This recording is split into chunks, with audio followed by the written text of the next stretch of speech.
Ako vystaviť faktúru v Agenda Plus?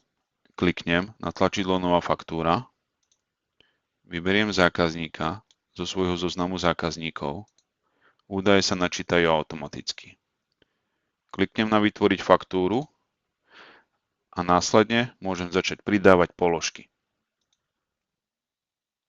Zadám popis položky,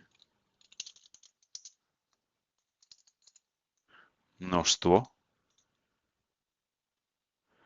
jednotka množstva,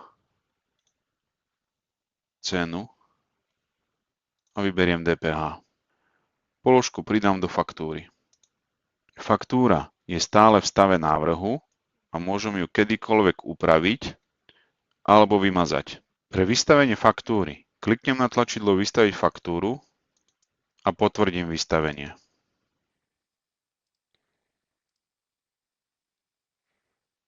Vystavenie faktúry v Agenda Plus je veľmi pohodlné a rýchle.